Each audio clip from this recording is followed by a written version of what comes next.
Put God first.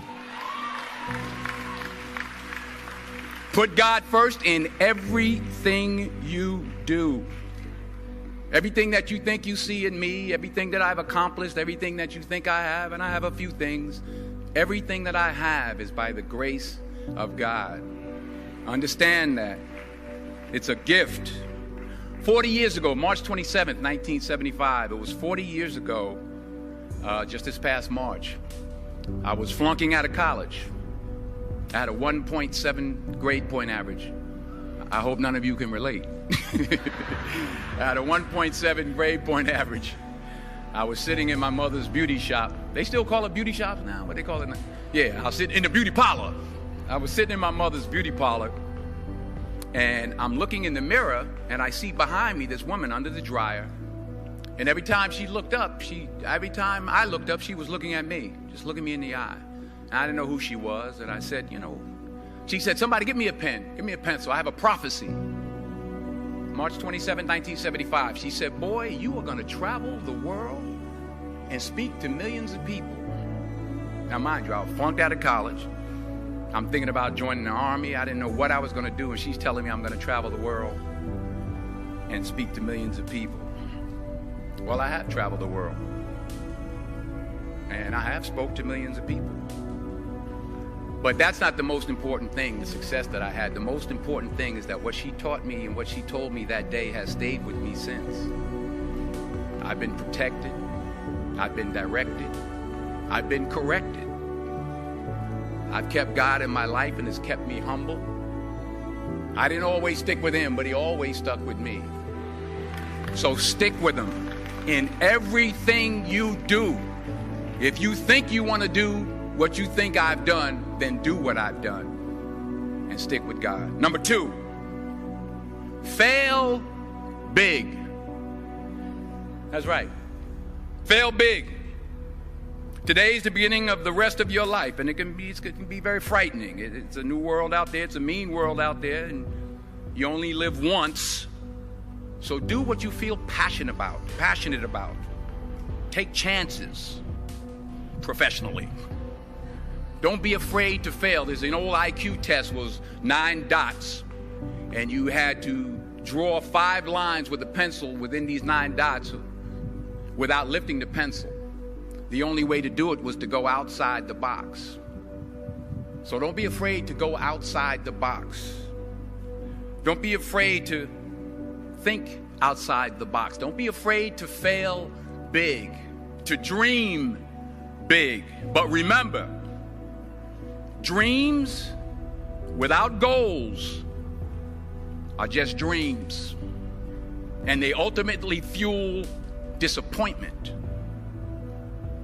So have dreams, but have goals. Life goals, yearly goals, monthly goals, daily goals. I try to give myself a goal every day. Sometimes it's just to not curse somebody out. Simple goals, but have goals. And understand that to achieve these goals, you must apply discipline and consistency. In order to achieve your goals, you must apply discipline, which you have already done, and consistency every day, not just on Tuesday and miss a few days. You have to work at it every day. You have to plan every day. You've heard the saying, we don't plan to fail, we fail to plan. Hard work works. Working really hard is what successful people do. And in this text, tweet, twerk world that you've grown up in, remember, just because you're doing a lot more doesn't mean you're getting a lot more done. Remember that. Just because you're doing a lot more doesn't mean you're getting a lot more done.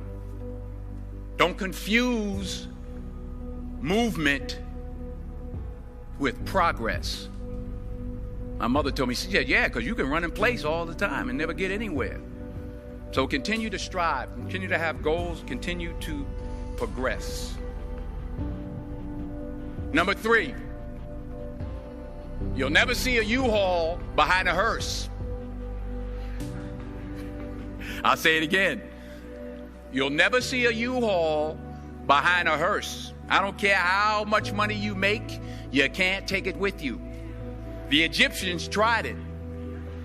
They got robbed. That's all they got. You can't take it with you. And it's not how much you have. It's what you do with what you have. We all have different talents. Some of you will be doctors, some lawyers, some scientists, some educators, some nurses, some teachers. Yeah, okay. Some preachers.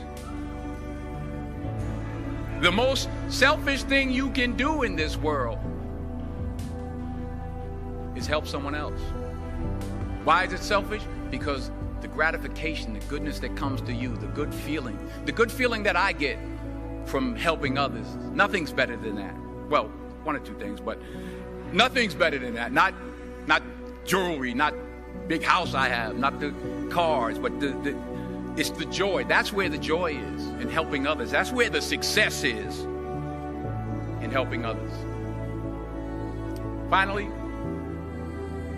I pray that you put your slippers way under the bed tonight, so that when you wake up in the morning, you have to get on your knees to reach them. And while you're down there, say thank you for grace. Thank you for mercy. Thank you for understanding. Thank you for wisdom. Thank you for parents. Thank you for love. Thank you for kindness. Thank you for humility. Thank you for peace. Thank you for prosperity. Say thank you in advance for what's already yours. It's how I live my life. That's why I am. One of the reasons why I am today. Say thank you in advance for what is already yours. True desire in the heart for anything good is God's proof to you, sent beforehand to indicate that it's yours already. I'll say it again. True desire in the heart, that itch that you have, whatever it is you want to do, that thing that you want to do to help others and to grow and to make money, that desire, that itch, that's God's proof to you, sent beforehand already to indicate that it's yours. And anything you want good, you can have. So claim it. Work hard to get it. When you get it, reach back. Pull someone else up. Each one, teach one. Don't just aspire to make a living. Aspire to make a difference. Every failed experiment is one step closer to success. You've got to take risks, and I'm sure you've probably heard that before, but I want to talk to you about why that's so important. I got 3 reasons, and you can pick up your iPhones.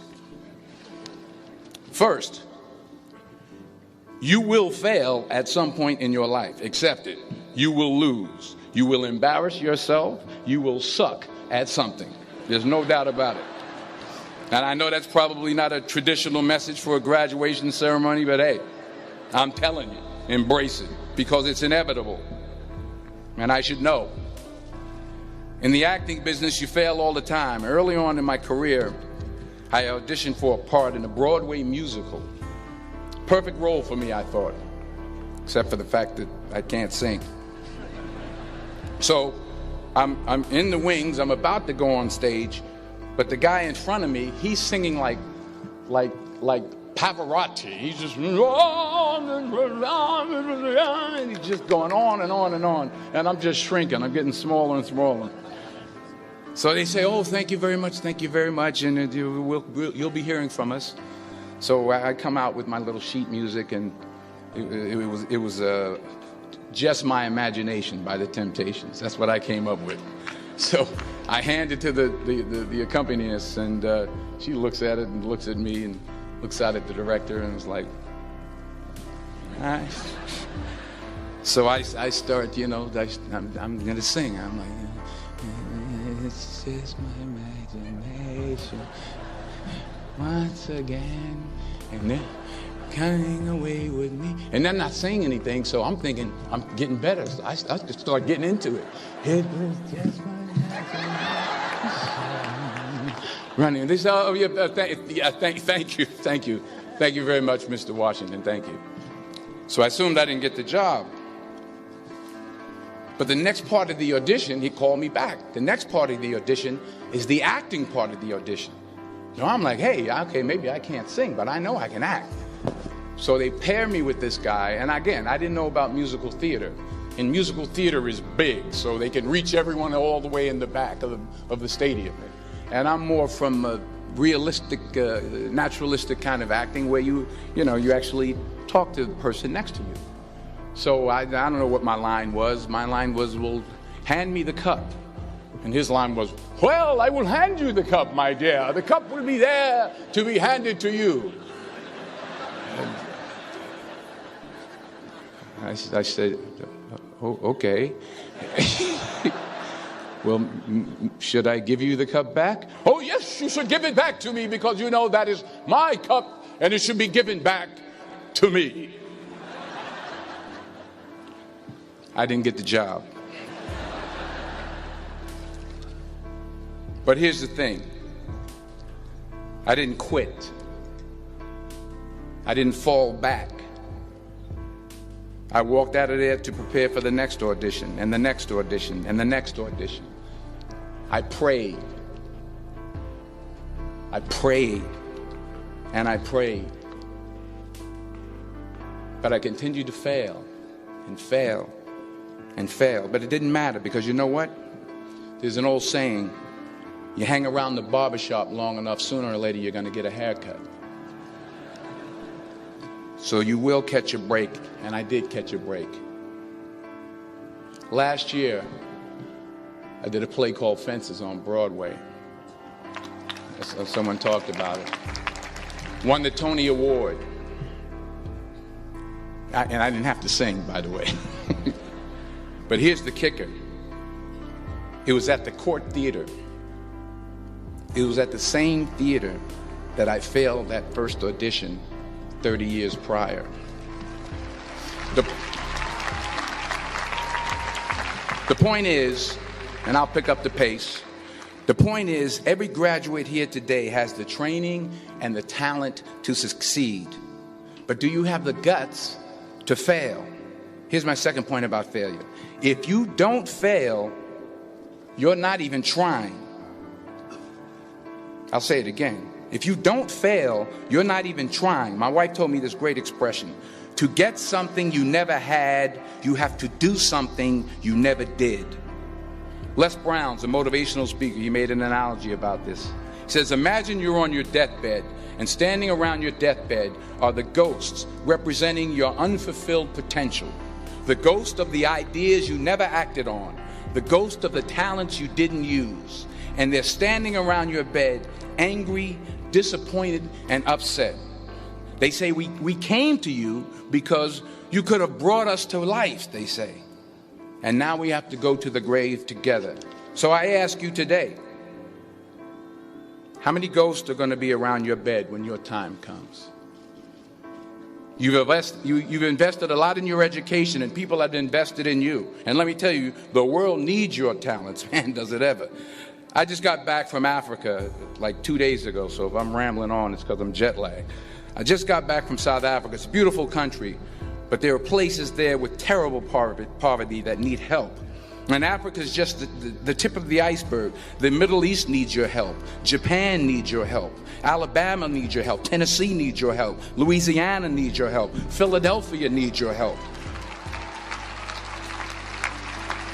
The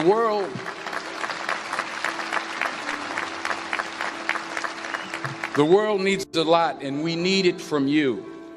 We really do. We need it from you young people. I mean, I'm not speaking for the rest of us up here, but I know I'm getting a little grayer.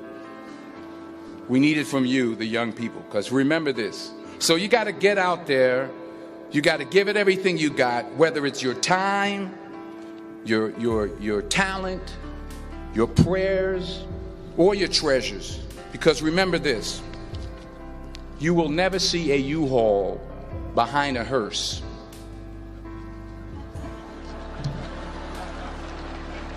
I'll say it again. You will never see a U-Haul behind a hearse. You can't take it with you. The Egyptians tried it, and all they got was robbed.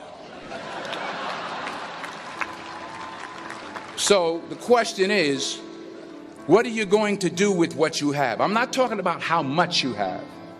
Some of you are business majors. Some of you are theologians, nurses, sociologists. Some of you have money. Some of you have patience. Some of you have kindness. Some of you have love. Some of you have the gift of long suffering. Whatever it is, whatever your gift is, what are you going to do with what you have? All right, now here's my last point about failure. Sometimes it's the best way to figure out where you're going.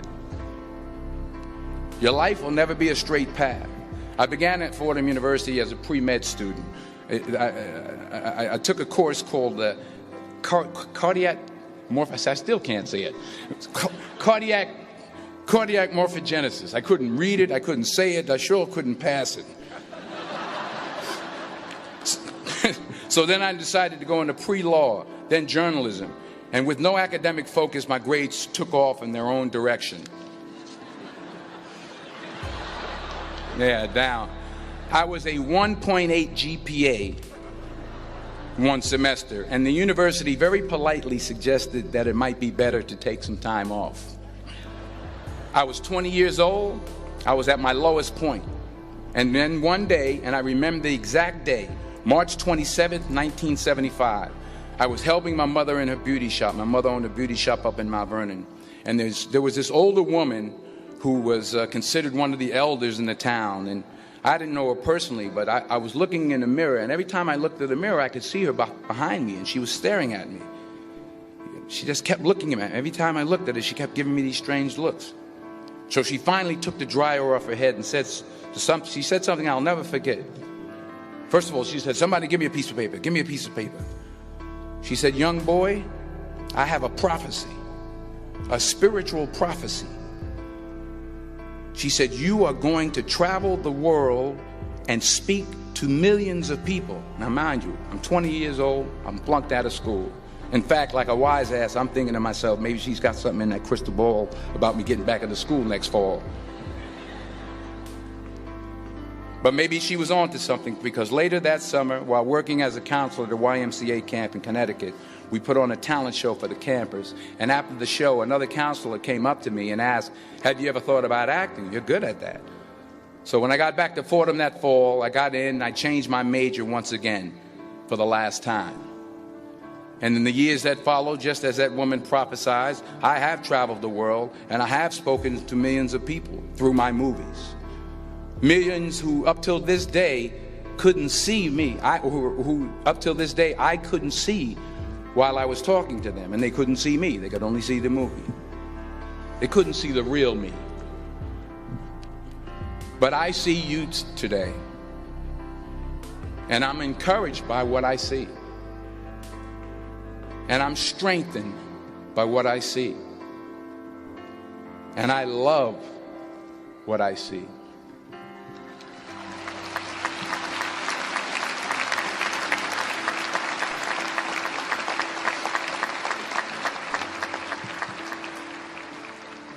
One more page, and I'll shut up. Let me conclude with this one final point, and actually the president kind of brought it up. It has to do with the movie Philadelphia. She stole my material.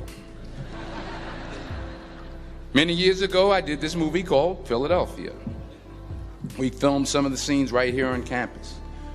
Philadelphia came out in 1993. Most of you were probably still in diapers. Some of the professors, too. But that cracked me up. But it was a good movie. Rent it on Netflix. It's a good movie. Rent it. I get 23 cents every time you rent it. Please, rent it. True. Parents up there, rent it. Netflix, please. Tell your friends too. It's about a man played by Tom Hanks who's fired from his law firm because he has AIDS. He wants to sue the firm, but no one's willing to represent him until a homophobic ambulance chaser lawyer, played by yours truly, takes on the case. In a way, if you watch the movie, you'll see everything I'm talking about today. You'll see what I mean about taking risk or being willing to fail. Because taking risk is not just about going for a job. It's also about knowing what you know and what you don't know. It's about being open to people and to ideas. In the course of the film, the character I play begins to take small steps, small risks. He very, very, very slowly begins to overcome his fears. And I feel ultimately his heart becomes flooded with love. And I can't think of a better message as we send you off today. To not only take risks, but to be open to life, to accept new views, and to be open to new opinions, to be willing to speak at a commencement at one of the best universities in the country, even though you're scared stiff. While it may be frightening, it will also be rewarding. Because the chances you take, the people you meet, the people you love, the faith that you have, that's what's going to define you. So members of the class of 2011, this is your mission. When you leave the friendly confines of Philly, never be discouraged. Never hold back. Give everything you got. And when you fall throughout life, and remember this, fall forward.